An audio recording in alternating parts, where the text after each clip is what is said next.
I have the privilege of leading our teams in the US, Canada, and Mexico. We have 35,000 colleagues, and together our mission is to help our customers be more sustainable, more efficient, and really help them with their digital transformation as they choose to drive their operations towards sustainability. We looked at Enable as a platform that could allow companies of any size to begin their journey of digital transformation, to make sure that they could start by adding their information, bring their own providers in, and the platform nature of what's been built, I think, is really exciting. The other thing is we have a shared vision with the founders, with Andrew, and with the leadership team that this is just the beginning, that really the insights that come from understanding transactional flows between partners of all kinds is going to allow for new business models, for new innovation, for faster response to the market needs. And so we're not only excited about what Enable does today, but really excited about the sort of company it can become and the impact it can have. I think any supply chain relationship is really about trust. Trust that your upstream suppliers are going to deliver on time, trust that your downstream suppliers and partners are going to execute as they are required on time, and making sure that we have the right data to enable those relationships. And, you know, the last few years in the COVID period have really stressed the trust in the system. And so having the right information to make better decisions, to have more transparency, I think is super important. I'll give you one example that I always find amusing. If you order a $20 pizza, you will know exactly when someone's putting their toppings on it and when it's in the oven, when it's in a car.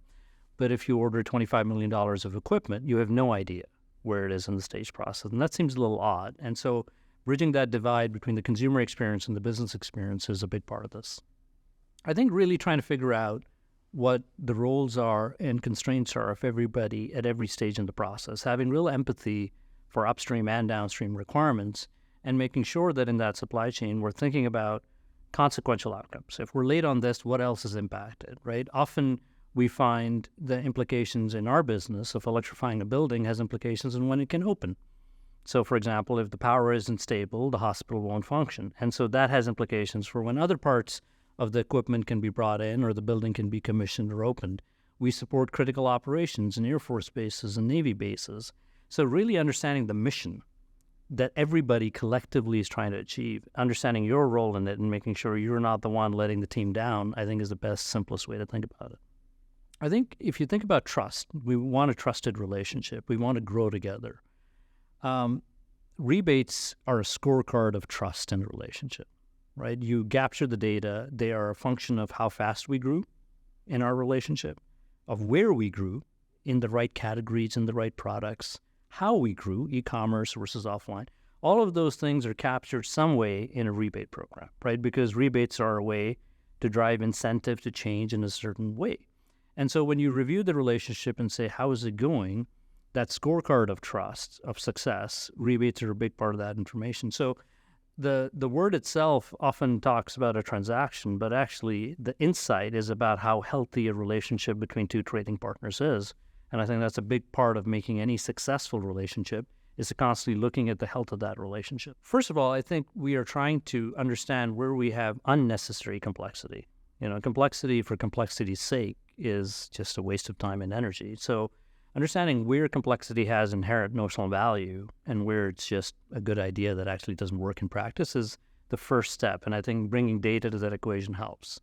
But the other part you're talking about is more customization. I think when variability has a purpose, it's customization. When variability is there for its own sake, it's complexity. So that's one way to think about it. When variability has a purpose, it's about being bespoke. It's about making sure it works for that partner the way they want to work, the way their business model works, the scale they're operating at, the technology requirements they have, the number of sellers they have, inside sales versus e-commerce versus field sales. And the more we can be the best possible partner for them, for their business, and meet them where they are in their journey, the more value we create and the more we are building a better, more trusted relationship. So I think that customization is useful. I think when we do it just to have optionality that nobody really wants, I think that's unnecessary complexity. Everything we've been talking about, you know, we wanted to make sure we had high levels of trust and high levels of transparency. Now, interestingly enough, not always is that information good news. In fact, over the last few years, unfortunately, with all the supply chain crises, we've had a lot of bad news. And it chatters us to disappoint our partners. But rather than not having them know what we know when we know it, we'd rather be as transparent as possible. And so those collaboration platforms allow for more transparency. It also allows for co-creation, right? Because if you have trust and people buy in, then they're working the problem together. It's not you versus me, it's you and me versus the problem. And the collaboration platform allows you to create an environment where everyone's rolling up their sleeves and saying, okay, let's work together, let's collaborate to solve the problem. We've said it a few times, it allows for trust and transparency. It allows for everybody to know where they are, where they need to get, what are the values that will drive that, and what will be the outcomes. So it takes sort of all the relationships that have been built and the contracts that have been written and actually makes them real time and makes them living things. And it allows the whole organization and the partner network to exist in an environment where everyone is driving towards a common goal. And I think that's a big part of it. The other thing that we are really excited about, especially with some of the announcements today, are the idea of not only understanding a trading relationship between two parties, but understanding it in the context of the broader ecosystem. And getting some of that data and insight about what's happening in the marketplace relative to your own trading relationship, I think is immensely useful. The thing I'm most excited about is it'll unleash the creativity of our people. You know, we talk about SC great people, Schneider Electric great people. It's a hashtag. We believe that people work at our company because they believe in the sustainability outcomes we're trying to drive. Now, why would we take those wonderfully creative, passionate human beings and give them a job that requires them to sort of crunch numbers in Excel all day long, right? That is a poor use of the creativity and empathy and compassion of people. So how do we allow people to do things people will do well and take a lot of the mundane out of their day jobs and allow them to invest in creativity and innovation and relationship building?